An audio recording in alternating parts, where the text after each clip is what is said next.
Selamat pagi untuk kita semua. Perkenalkan, nama saya Maria Segi. Saya mahasiswa semester 4 dari Sekolah Tinggi Katolik Santo Yakobus Merauke. Di sini saya akan menjelaskan tentang sakramen Ekaristi. Kita masuk pada kompetensi awal. Peserta didik memahami sakramen baptis, sakramen Ekaristi, dan sakramen tobat, mengungkapkan rasa syukur dan doa pribadi dan doa bersama, mewujudkan makna doa melalui sikap dan tindakan dalam kehidupan sehari-hari. Yang berikut, di sini ada ringkasan materi. Kita buka. Yang pertama-tama kita buka dengan doa pembukaan. Setelah itu Ibu akan menjelaskan tujuan pembelajaran dan mendengarkan cerita, memberikan soal singkat, menayangkan video. Namun di sini tidak akan ada sedikit kendala, makanya Ibu tidak akan menayangkan video. Berikutnya memberi tugas dan doa penutup. Kita masuk pada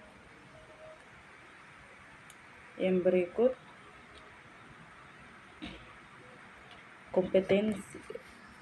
Komponen inti. Tujuan pembelajaran kita pada hari ini adalah mengenal tata perayaan sakramen baptis, ekaristi, dan tobat sebagai tanda dan sarana karya keselamatan Allah bagi manusia. Juga mampu bersyukur dan memiliki sikap disiplin dalam merayakan sakramen baptis, ekaristi, dan tobat, sehingga mampu memperagakan tata perayaan sakramen baptis, ekaristi, dan tobat.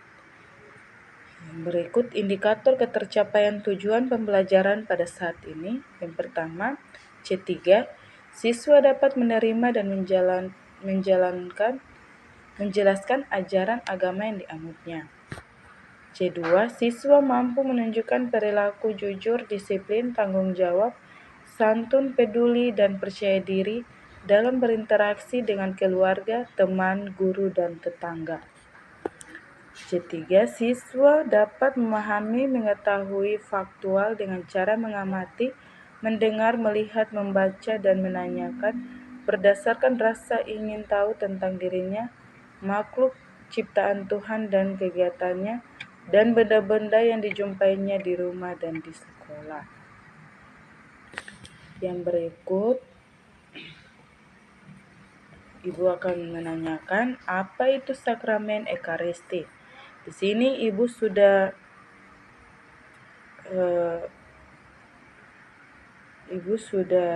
memberi jawaban.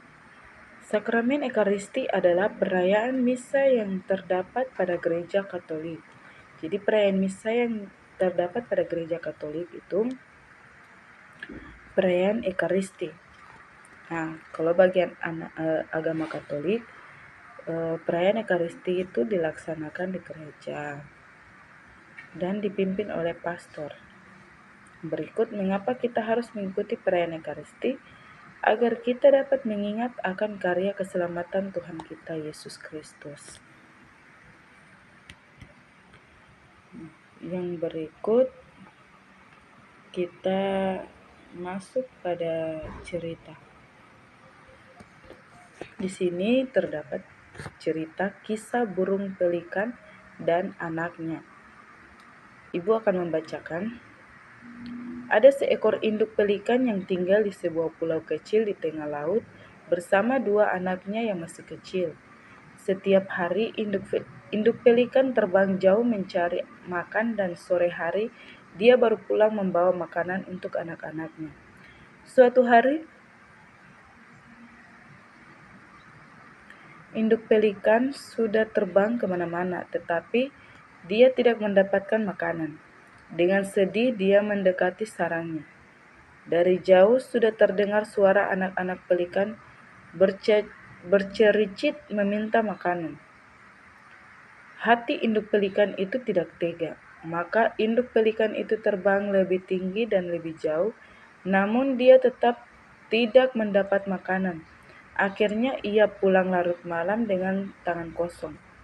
Suara anak-anaknya terdengar lemah dan menangis meminta makanan. Hati induk pelikan semakin sedih.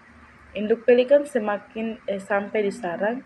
Anak-anaknya menyambut gembira karena mereka membayangkan ibunya membawa makanan yang banyak.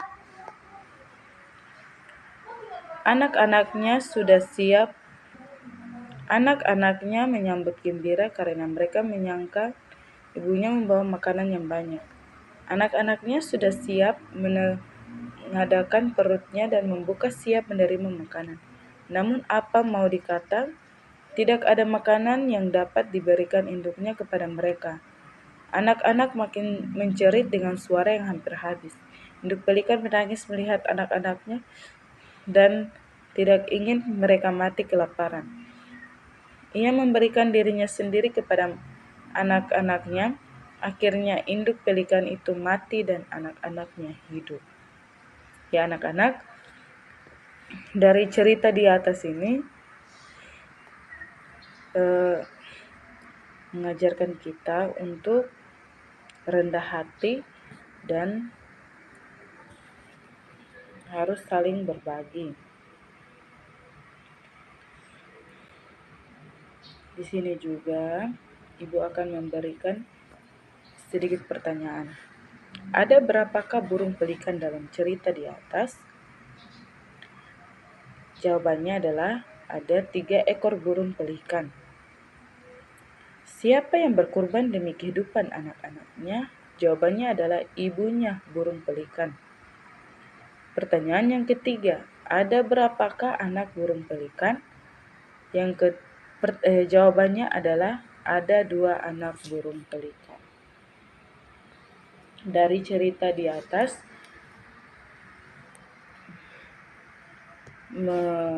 mengajarkan supaya dari cerita di atas sama persisnya juga dengan Tuhan. Tuhan memberi dirinya dikurbankan untuk menebus dosa-dosa manusia. Manusia itu siapa? Ya kita sendiri nih manusianya. Kita masuk dan Ibu akan membacakan sedikit dari bacaan Injil. Di sini Injil Matius bab 26 ayat 17 sampai 19 dilanjutkan ayat 26 sampai 30. Pada hari pertama, hari raya roti tidak beragi, datanglah murid-murid Yesus kepadanya dan berkata, "Di mana engkau kehendaki kami mempersiapkan perjamuan Paskah bagimu?" Jawab Yesus, "Pergilah ke kota kepada si Anu dan katakan kepadanya, pesan guru, waktuku hampir tiba di dalam rumah mula. Aku mau merayakan Paskah bersama-sama dengan murid-muridku." Lalu murid-muridnya melakukan seperti yang ditugaskan Yesus kepada mereka dan mempersiapkan Paskah. Dan ketika mereka sedang makan, Yesus mengambil roti, mengucap berkat, memecah-mecahkan, lalu memberikannya kepada murid-muridnya dan berkata, "Ambillah, makanlah, inilah tubuhku." Sesudah itu ia mengambil cawan, mengucap syukur, lalu memberikannya kepada mereka dan berkata, "Minumlah kamu semua dari cawan ini, sebab inilah darahku, darah perjanjian yang ditumpahkan bagimu. Mulai dari sekarang aku tidak akan minum lagi dari hasil pokok anggur ini, sampai pada hari aku meminumnya, yaitu yang baru, bersama-sama dengan kamu dalam kerajaan Bapakku." Sesudah menyanyikan nyanyian pujian, pergilah Yesus dan murid-muridnya ke Bukit Zaitun. Ya, dari sini anak-anak bisa membaca ulang dan menyimak. Ibu akan memberikan pertanyaan, yaitu berapakah jumlah murid Yesus? Jawabannya adalah 12 murid Yesus. Apa yang Yesus lakukan pada saat perjamuan malam terakhir dengan murid-muridnya? Mempersembahkan tubuh dan darahnya dengan berupa anggur dan roti yang dipecah-pecahkan dan dibagi-bagikan kepada murid-muridnya. Yang ketiga, perjamuan malam terakhir yang dibuat oleh Yesus dapat kita jumpai juga di mana? Jawabannya, di gereja pada saat mengikuti misa yang dipimpin oleh seorang pastor. Ya, dari sini perjamuan, kalau di Protestan, perjamuan yang dilakukan itu pada saat-saat tertentu. Kalau di gereja Katolik, pada agama Katolik, kita menyambut tubuh dan darah Kristus itu pada saat misa dilakukan. Pada saat misa. Dan setiap di mana misa di mana di situ ada misa, di situ juga ada perjamuan tubuh dan darah Kristus. Dan itu hanya dikhususkan bagi mereka yang sudah siap dan menerima tubuh dan darah Kristus. Kita lanjut pada yang berikut, kesimpulannya.